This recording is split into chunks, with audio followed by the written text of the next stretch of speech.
من الشیطان الرجیم بسم اللہ الرحمن الرحیم قال یا آدم انبئهم بأسمائهم فلما انبأهم بأسمائهم قال ألم أقل لكم إني أعلم غيب السماوات والأرض وأعلم ما تبدون وما كنتم تكتمون۔ درود شریف پڑھیے۔ اللہم صلی علی سیدنا و مولانا محمد وعلى آل سيدنا ومولانا محمد كما صليت على إبراهيم وعلى آل إبراهيم إنك حميد مجيد۔ صل على نبينا صل على محمد صل على كريمنا صلی علی محمد صلی اللہ علیہ وسلم۔ سورہ البقرہ شریف آیت نمبر 33۔ قال یا آدم انبئهم باسمائهم، اللہ رب العالمین نے ارشاد فرمایا، اے آدم فرشتوں کو ان کے ناموں کی خبر دو۔ فلما انبأهم باسمائهم، ان چیزوں کے ناموں کی جب آدم علیہ السلام نے فرشتوں کو خبر دے دی، قال، تو اللہ تعالیٰ نے ارشاد فرمایا، الم اقل لکم انی اعلم غیب السماوات والارض، اے فرشتو کیا میں نے تمہیں نہیں کہا بے شک میں زمین اور آسمانوں کے غیب جاننے والا ہوں، وَأَعْلَمُ مَا تُبْدُونَ وَمَا كُنْتُمْ تَكْتُمُونَ، اور جو تم ظاہر کرتے ہو اور جو تم چھپاتے ہو میں سب کچھ جانتا ہوں۔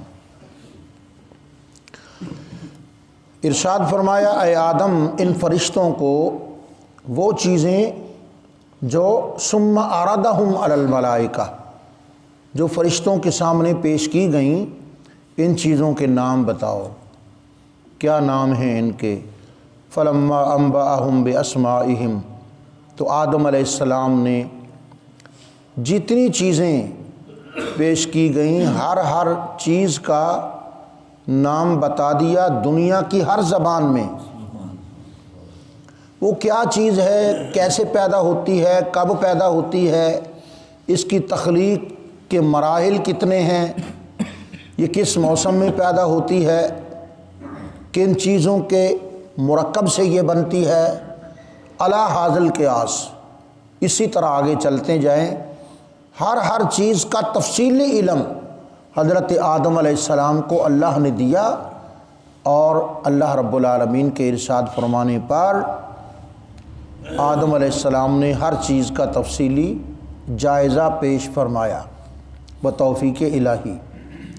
قال، تو اللہ تعالیٰ نے ارشاد فرمایا فرشتوں سے متوجہ ہو کر، الم اقل لکم، کیا میں نے تمہیں نہیں کہا، انی اعلم غیب السماوات والارض، کہ زمین اور آسمانوں کے تمام غیب کلیتاً میں خوب جاننے والا ہوں، وَأَعْلَمُ مَا تُبْدُونَ، جو تم ظاہر کرتے ہو میں اس کا بھی عالم جاننے والا ہوں، وما کنتم تکتمون، اور جو تم چھپاتے ہو پوشیدہ کرتے ہو وہ بھی میں جانتا ہوں۔ اس آیت میں انباء کا ذکر آیا، میں آج اس لفظ کے بارے کچھ عرض کروں گا۔ انباء جمع ہے نبأ کی، نبأ کا معنی خبر، 30واں پارہ شروع ہوتا ہے اما یتساءلون عن النبأ العظیم، سوال کرتے ہیں بڑی خبر کے بارے میں، یعنی قیامت کے بارے میں پوچھتے ہیں، سوال کرتے ہیں۔ نبأ خبر، اور انبا نبأ کی جمع انبا، تلک من انباء الغیب، یہ غیب کی خبریں ہیں۔ تو نبأ کا معنی خبر، انبا کا معنی خبریں۔ قرآن کریم ایک اور مقام میں آتا ہے نبئ عبادی انی انا الغفور الرحیم، اے محمد میرے بندوں کو ذرا اس بات کی خبر دے دو کہ رب جو ہے وہ بڑا غفور الرحیم ہے۔ میرے بندوں کو اس بات کی خبر دے دو انی انا الغفور الرحیم، بے شک میں غفور الرحیم ہوں، یعنی توبہ کا دروازہ کھلا ہے، آؤ گناہ گارو میرے حضور، توبہ کرو، گڑ گڑاؤ، اعتراف جرم کرو۔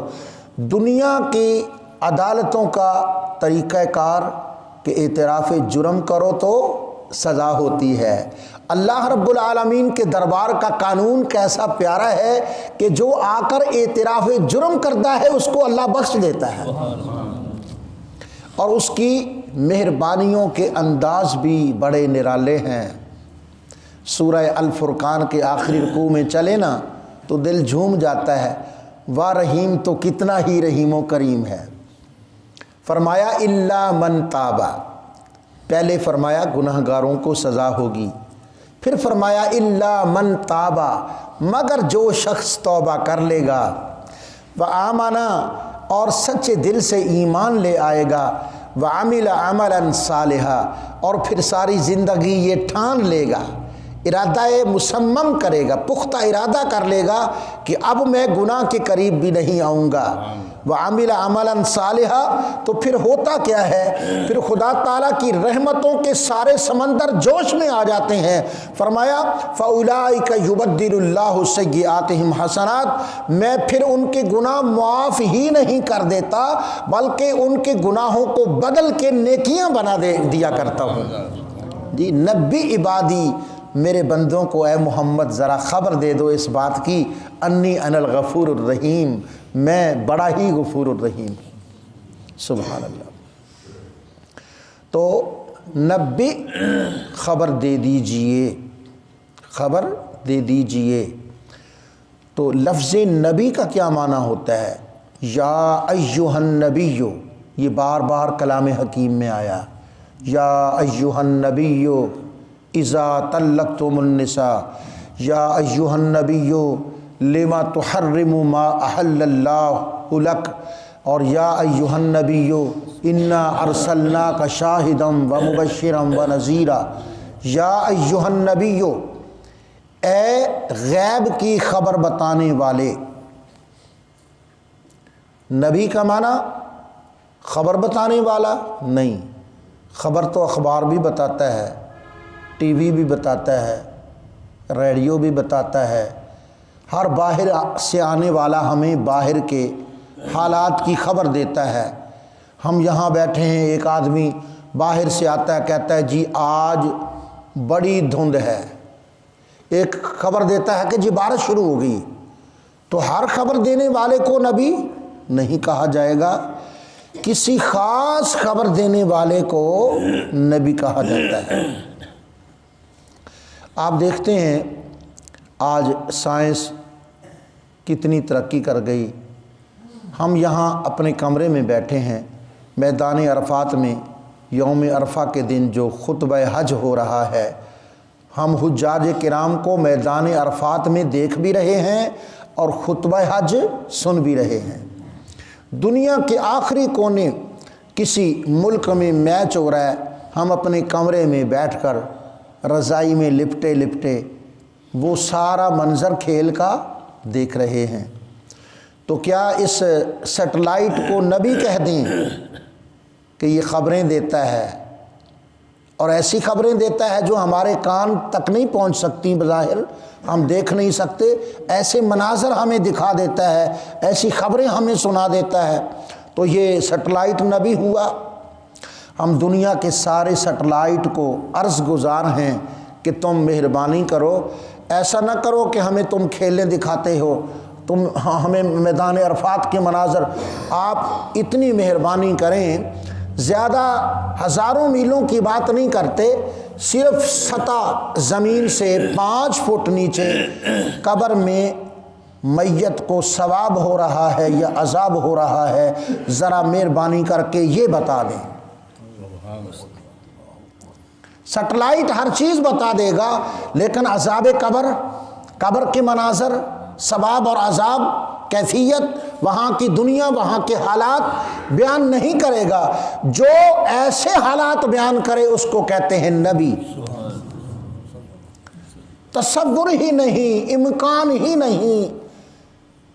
جس سطح پر آج سائنس پہنچی ہے، کروڑوں درجے اس سے بھی زیادہ اونچی چلی جائے سائنس، لیکن قبر کا عذاب اور ثواب، برزخ کی دنیا، وہاں کے حالات، ثواب اور عذاب، یہ سیٹلائٹ نہیں بتا سکتا۔ تو جو ان واقعات اور ان حالات کی خبر دے اس کو کہتے ہیں محمد صلی اللہ تعالی علیہ وآلہ وسلم۔ ہمارے ایک بزرگ ہوتے تھے سید محمد فیض الحسن شاہ صاحب، سجادہ نشین آلو مہار، یہ جمعیت العلماء پاکستان کے صدر رہے ہیں، اور انہوں نے تحریک پاکستان میں، تحریک ختم نبوت میں بڑی گرم جوشی دکھائی۔ کسی نے پوچھا سناؤ کیا حال ہے؟ جب انڈیا پاکستان اکٹھے تھے تو کراچی سے وہ ڈھاکہ ٹرین چلتی تھی۔ کسی نے پوچھا سناؤ سرکار کیا حال ہے؟ فرمایا ہماری گزر رہی ہے، آدھی ریل میں آدھی جیل میں، کہ تحریکوں میں حصہ لیتے تھے، حکومتیں پکڑ کے جیل بند کر دیتی تھیں، 2 سال قید رہتے تھے، پھر جلسے شروع ہو جاتے تھے۔ اس طرح وہ بڑے مجاہدانہ انداز میں انہوں نے زندگی گزاری، اور خدا تعالیٰ نے ان کو ایک شان عطا کی تھی۔ ویسے بھی سادات تھے، میں نے ان کی بڑی تقریریں سنی، ماشاءاللہ بڑے قد آور تھے، اتنی مونٹی آنکھ تھی ان کی، اتنا پیارا چہرہ تھا، اور ہاتھ میں ماشاءاللہ عصا مبارک رکھتے تھے۔ صدر ایوب کے بڑے وہ دوست تھے، اور جب وہ اردو میں تقریر کرتے تھے نا تو اہل اردو، انڈیا کے اردو بولنے والے لوگ بھی ایڑیاں اٹھا اٹھا کے دیکھتے تھے کہ یہ کون شخص ہے جو اردو اس طرح بولتا ہے جس طرح کوئی مشین چل رہی ہو۔ اردو کے ایک مشین تھی، لوگ تعجب کرتے تھے۔ تو فرماتے ہیں میں ایک جگہ تھا تو کالجی 2 لڑکے آئے، اور میرا وہ دیکھ کے نا کہ داڑھی شریف ہے، اوپر امامہ ہے اور ہاتھ میں، تو کہتے ہیں نا یہ منڈے کھنڈے کہتے ہیں یہ پرانا بابا ہے۔ تو میرے پاس آ کر ذرا انداز ان کا مختلف تھا، مزاج کے لحاظ، کہنے لگے کہ مولوی صاحب تسی کچھ پڑھے بھی ہوئے ہو؟ مطلب ہے کہ مولوی پڑھے نہیں ہوتے، مولوی صاحب تسی کچھ پڑھے ہوئے ہو؟ تو میں نے کہا کہ لو بچے خود ہی آ گئے ہیں، پھنس گئے ہیں جال میں۔ اس وقت جب کوئی بی اے ہوتا تھا ہندوستان میں، بی اے کوئی ہوتا تھا، اس وقت کے وہ پی ایچ ڈی تھے اور فرما رہے ہیں بچے کہ مولوی صاحب تسی کوئی تو آنجی دانجی شے ہے کوئی نہ۔ میں نے کہا بیٹا آؤ۔ انہوں نے آپس میں گھر کی اور ٹوٹی پھوٹی انگلش بول کر بڑا وہ معتبر بندے بن رہے تھے، انگلش بھی صحیح نہیں آتی تھی ان کو، اور آپس میں گٹ مٹ کر کے بڑے ہنس رہے تھے۔ تو ہنسو چلو موقع ہے تمہارا۔ میں نے آخر میں پوچھا بیٹا تم کون ہو، مسلمان یا ہندو؟ مسلمان۔ میں نے نام بھی پوچھے، مسلمانوں والے نام تھے۔ میں نے کہا بیٹا تم مسلمان ہو، بس یہ بتاؤ کہ نبی کسے کہتے ہیں؟ خاموش، چپ کر گئے۔ میں نے کہا چلو اتنی آپ کو اجازت ہے کہ دونوں حضرات مشورہ کر لو اور مشورہ کر کے مجھے بتا دو نبی کسے کہتے ہیں۔ سوچ کے فرمانے لگے کہ نبی اچھا بندہ ہوتا ہے۔ آخر وہ سید فیض الحسن صاحب تھے، اردو کے بادشاہ تھے، وہ اپنے دور کے مولانا عبدالحق تھے۔ اللہ اکبر۔ فرمانے لگا، میں جھٹ بولا کہ تمہارا ابا بھی شریف آدمی ہوگا؟ کچھ سمجھ آ گئی؟ نبی کی تم یہ تعریف بیان کر رہے ہو کہ نبی چنگا بندہ ہوتا ہے، نبی اچھا بندہ ہوتا ہے۔ تو تمہارا ابا بھی تو اچھا ہی بندہ ہوگا نا، وہ بھی نبی ہوگا۔ آئیے میں نبی کی تعریف بیان کرتا ہوں۔ نبی کی عربی زبان میں تعریف یہ ہے، النبی ہوا انسان بعث اللہ تعالی الی الناس لتبلیغ الاحکام، یہ نبی کی تعریف ہے۔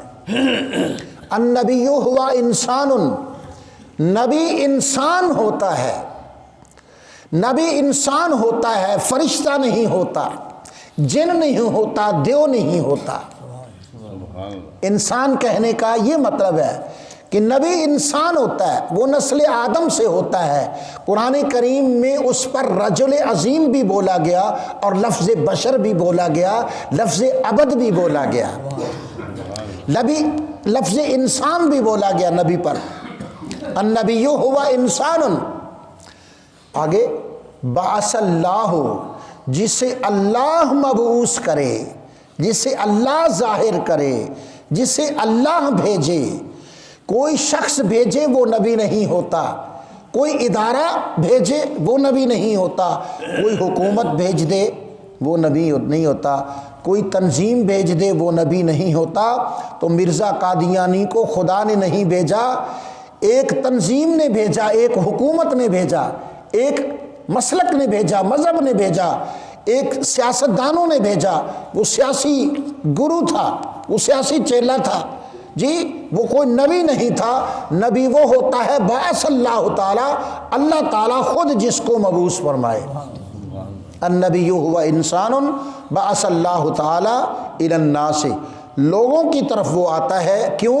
لتبلیغ الاحکام، دین اسلام کے احکام کی بجا آوری کے لیے، ترویج کے لیے، اشاعت کے لیے، وضاحت کے لیے، جی تبلیغ کے لیے وہ تشریف لاتا ہے۔ اور مرزا قادیانی دین کی تبلیغ کے لیے ہی نہیں آیا تھا، دین کی تخریب کے لیے آیا تھا۔ میں نے جب یہ پڑھا کہ مرزا قادیانی نے جہاد اسلامی کو منسوخ کرنے کا اعلان کیا تو میں نے کہا صدق اللہ و صدق رسول اللہ، اللہ نے بھی سچ فرمایا اور رسول اللہ نے بھی سچ فرمایا کہ نبی وہ ہوتا ہے جو احکام کی تبلیغ کرے، نبی احکام کی تنسیخ نہیں کرتا۔ اس نے احکام کی تبلیغ نہیں کی بلکہ دین میں اس نے تخریب پیدا کی ہے۔ نہ اللہ نے اس کو بھیجا، نہ اللہ نے اس کو بھیجا، اور یہ انسان بھی نہ تھا۔ ہم اعتراف کرتے ہیں کہ یہ نسل انسان سے تھا، لیکن جب وہ خود ہی انکار کرتا ہے کہ میں انسان نہیں ہوں، میں تو جن ہوں، پھر وہ اپنے جن ہونے کا انکار کرتا ہے، کہتا ہے میں انسان نہیں، میں تو ایک کیڑا ہوں، کیڑا۔ تو یہ واقعی کیڑا تھا اور گند کا کیڑا تھا اور گند میں ہی یہ مرا جی۔ تو نبی النبی ہوا انسان، نبی انسان ہوتا ہے، ارسل اللہ تعالیٰ الی الناس، جسے خود اللہ تعالیٰ مبعوث فرماتا ہے لوگوں کی طرف، کیوں؟ لتبلیغ الاحکام، احکام کی بجا آوری کے لیے، ترویج کے لیے، اشاعت کے لیے، تنفیذ کے لیے، اللہ تعالیٰ کے اوامر و نواہی کو جو جی پھیلائے، جو تبلیغ کرے، جو پہنچائے خدا کا دین خدا کے بندوں تک، وہ نبی ہوتا ہے۔ انشاءاللہ بقیہ بعد میں۔ وصلی اللہ تعالی علی رسولہ و حبیبہ سیدنا محمد و آلہ و اصحابہ اجمعین۔